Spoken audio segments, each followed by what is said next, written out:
Assalamualaikum warahmatullahi wabarakatuh. Saya Ananda Putri Astuti, NPM 18144300008, semester 7, kelas B, Program Studi Pendidikan Pancasila dan Kewarganegaraan Universitas PGRI Yogyakarta. Baik, di sini saya akan mempresentasikan hasil jawaban ujian akhir semester mata kuliah Filsafat Pendidikan. Nomor 1, yaitu bagaimana hubungan antara filsafat dengan filsafat pendidikan. Jawabannya yaitu sangat berhubungan antara filsafat dengan filsafat pendidikan, di mana pengertian filsafat sendiri secara analisa itu merupakan suatu cara pendekatan yang digunakan oleh para ahli pendidikan dalam memecahkan problematika dalam pendidikan dan juga digunakan untuk menyusun teori-teori pendidikan di samping menggunakan metode-metode ilmiah yang lainnya. Selain itu, filsafat juga memberikan arah untuk teori-teori pendidikan yang telah berkembang berdasarkan pandangan atau aliran filsafat tertentu supaya memiliki relevansi dengan kehidupan nyata. Artinya, di sini filsafat itu memberikan petunjuk atau memberikan arahan untuk teori-teori yang berkembang oleh para ahlinya berdasarkan pandangan atau aliran filsafat tertentu supaya dapat diterapkan dalam praktik kehidupan nyata sesuai dengan kenyataan dan kebutuhan hidup yang juga berkembang dalam masyarakat.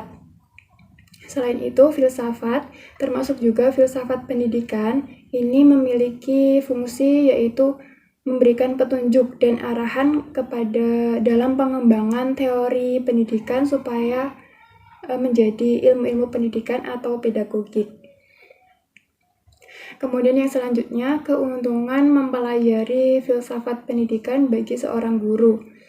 Yang pertama, melalui filsafat metafisika, seorang guru itu dapat memahami hakikat-hakikat manusia, terutama anak atau anak didik, peserta didik, sehingga guru dapat mengetahui bagaimana cara memperlakukan peserta didik dengan baik sesuai dengan kondisi atau kebutuhan atau karakter masing-masing peserta didik, dan juga dapat mengetahui tujuan pendidikan. Yang kedua, melalui filsafat epistemologi, seorang guru itu dapat memahami apa yang harus diberikan kepada peserta didiknya dan bagaimana cara memperoleh pengetahuan tersebut, kemudian bagaimana cara guru tersebut memberikan informasi atau pengetahuan kepada peserta didik. Dalam arti, seorang guru itu mampu mengetahui atau memahami bagaimana mengembangkan gaya belajar yang sesuai dengan kondisi, kebutuhan, atau karakter peserta didik. Kemudian yang selanjutnya, melalui filsafat aksiologi, seorang guru dapat memahami apa yang harus diperoleh oleh siswa. Tidak hanya kuantitas pendidikan, melainkan juga kualitas hidup yang diperoleh siswa setelah mendapatkan pengetahuan dari guru tersebut. Kemudian keuntungan bagi siswa setelah mempelajari filsafat pendidikan. Bagi seorang siswa atau seseorang yang sedang menuntut ilmu, itu pasti akan dituntut untuk memikirkan masalah-masalah hakiki pendidikan, baik itu dalam lingkup luas maupun secara mengerucut, di mana hal tersebut akan lebih terasa ketika seseorang tersebut sudah mempelajari filsafat pendidikan. Karena dalam filsafat pendidikan, seseorang yang sedang menuntut ilmu itu pasti akan dituntut untuk merenungkan masalah-masalah hakiki pendidikan, yang dimana hal tersebut akan memperluas cakrawala berpikir dan menjadikannya lebih arif dalam melihat atau memecahkan persoalan-persoalan pendidikan.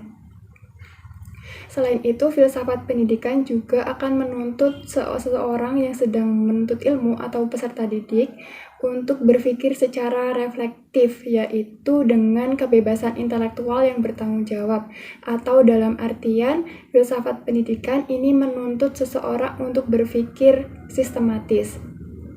Selain itu, dengan mempelajari filsafat pendidikan, ini juga memberikan latihan untuk berpikir sendiri dan juga memberikan kebebasan atau kepandaian seseorang dalam melihat dan memecahkan persoalan dalam kehidupan sehari-hari. Selain itu, filsafat pendidikan juga memberikan pandangan yang luas dan juga latihan untuk berpikir sendiri dan memberikan dasar-dasar baik untuk kehidupan pribadi maupun untuk ilmu-ilmu pengetahuan yang lainnya. Baik, kemudian untuk yang nomor 2, implementasi pandangan atau aliran filsafat idealisme dalam kurikulum, kemudian perencanaan, proses, dan penilaian, serta tugas pokok guru. Yang pertama, implementasi pandangan atau aliran filsafat pendidikan idealisme terhadap kurikulum sekolah. Kurikulum yang digunakan dalam pendidikan yang beraliran idealisme ini harus lebih memfokuskan pada isi yang objektif. Pengalaman haruslah lebih banyak daripada pengetahuan atau pengajaran yang textbook, supaya pengetahuan atau pengalamannya ini lebih aktual. Tujuan pendidikan idealisme ini ialah ketepatan mutlak, sehingga sudah sepatutnya kurikulum dalam pendidikan idealisme ini tidak menerima perkembangan atau tidak mengalami perubahan. Kemudian, implementasi idealisme terhadap proses perencanaan dan penilaian. Jika dilihat dari metode pendidikannya, metode ini disusun menggunakan metode dialektika atau mengaitkan ilmu satu dengan ilmu yang lainnya. Meskipun demikian, untuk metode atau strategi pembelajaran yang lebih efektif, itu juga dapat dimanfaatkan demi mengoptimalkan metode dialektika ini, sehingga tercipta pembelajaran yang lebih efektif dan efisien. Di sini peserta didik bebas untuk mengembangkan kepribadiannya, bakat, dan juga kemampuan dasarnya. Dan di sisi lain, seorang pendidik itu bertanggung jawab untuk menciptakan lingkungan pendidikan yang bekerja sama dengan alam. Selain itu, implementasi idealisme dalam pendidikan itu tidak hanya mengembangkan dan menumbuhkan, melainkan juga harus menuju pada tujuan di mana nilai itu telah direalisasikan ke dalam bentuk yang kekal dan tidak terbatas.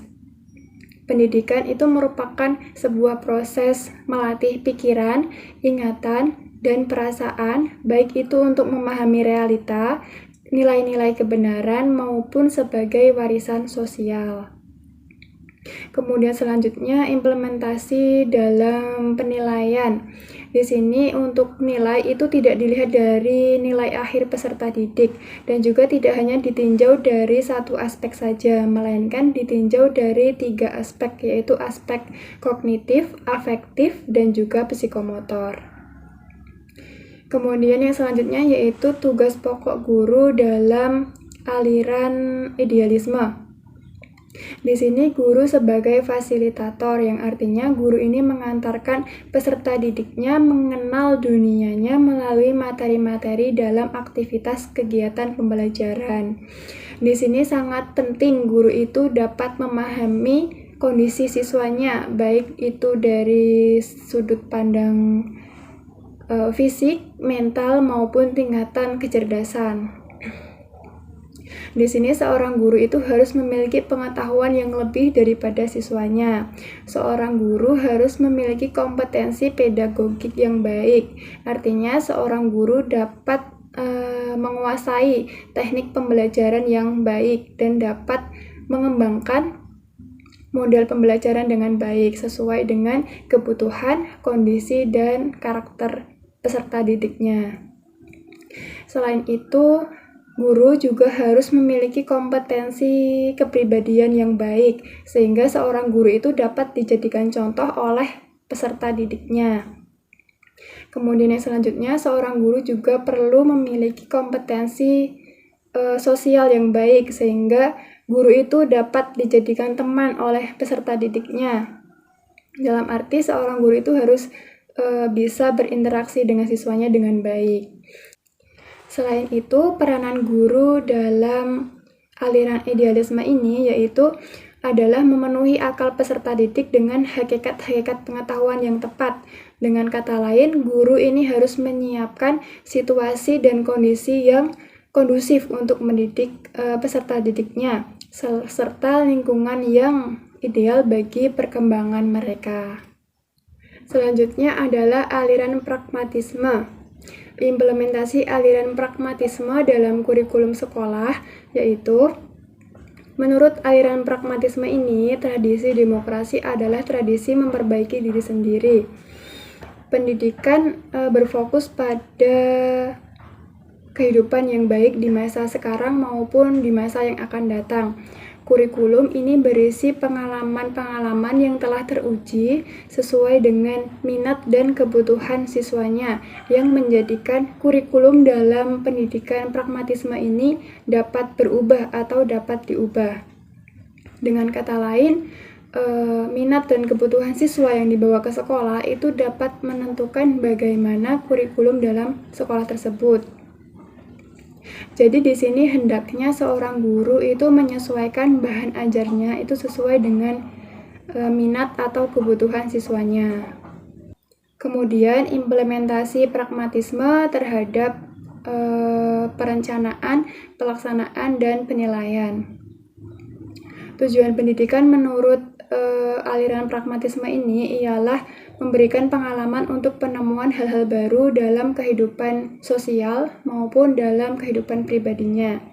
Metode yang digunakan dalam aliran pragmatisme ini ialah metode aktif atau metode learning by doing atau belajar sambil bekerja, serta menggunakan metode pemecahan masalah atau problem solving method, dan juga menggunakan metode penyelidikan dan penemuan. Dalam praktiknya, metode ini membutuhkan seorang guru yang bersifat pemberi kesempatan, bersahabat, berpandangan terbuka, penyabar, sadar bermasyarakat, antusias, dan juga bersungguh-sungguh, sehingga proses belajar sambil bekerja berdasarkan pengalaman ini dapat diaplikasikan oleh siswa dan apa yang dicita-citakan siswa itu dapat tercapai. Kemudian untuk tugas pokok guru dalam pendidikan pragmatisme ini ialah mengawasi dan membimbing pengalaman belajar siswa tanpa mengganggu minat dan kebutuhan siswa. Dengan kata lain, di sini peran guru itu adalah membimbing dan memimpin pengalaman belajar siswa tanpa ikut campur terlalu jauh atas minat dan kebutuhan siswanya. Kemudian selanjutnya adalah aliran filsafat pendidikan materialisme. Aliran materialisme ini adalah paham filsafat yang meyakini bahwa esensi kenyataan, termasuk esensi manusia, itu bersifat material atau bersifat fisik. Hal-hal yang dapat dikatakan benar-benar ada itu adalah materi. Ciri utamanya adalah menempati ruang dan waktu, serta memiliki keluasan dan juga bersifat objektif sehingga bisa diukur, dihitung, dan diobservasi.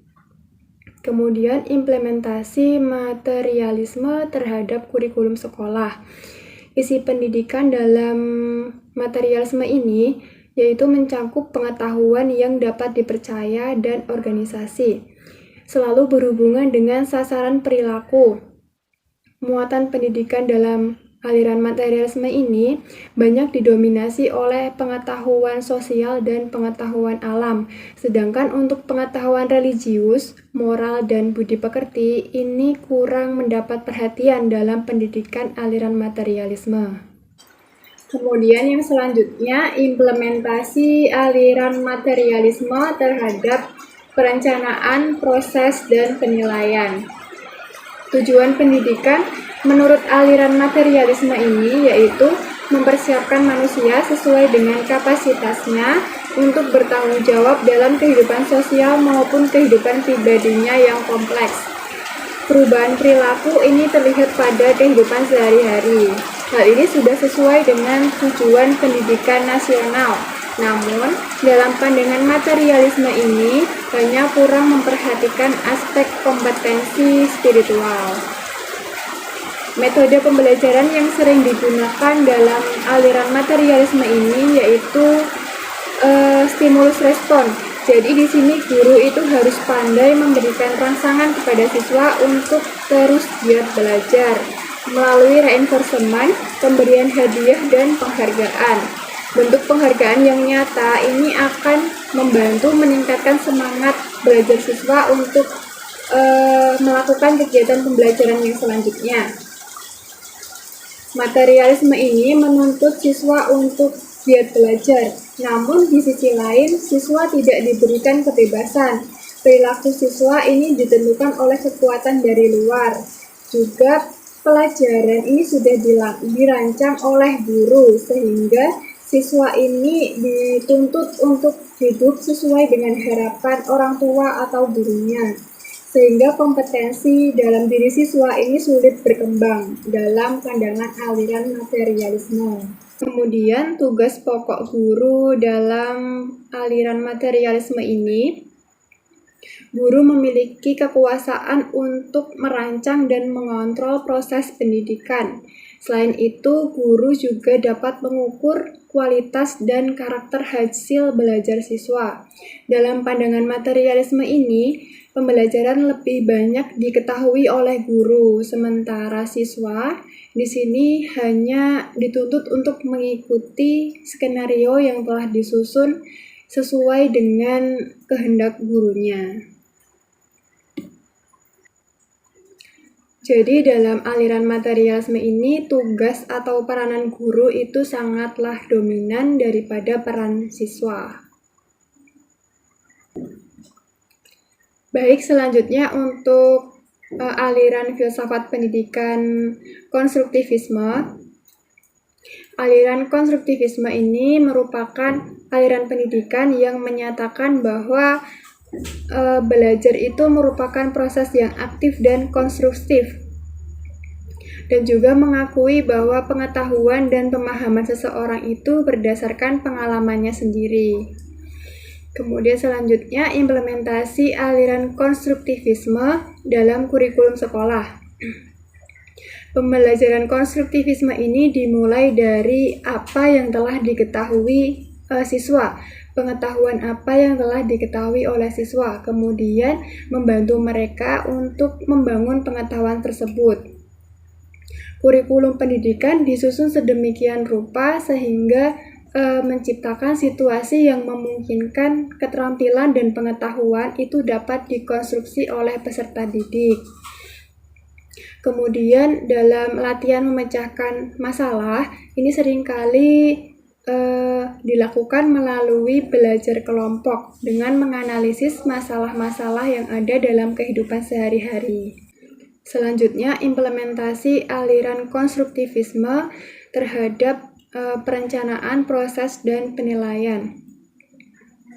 Dalam proses pendidikan menurut aliran konstruktivisme ini diharapkan peserta didik itu dapat dibandingkan kemampuannya secara konstruktif menyesuaikan diri dengan tuntutan perkembangan ilmu dan teknologi.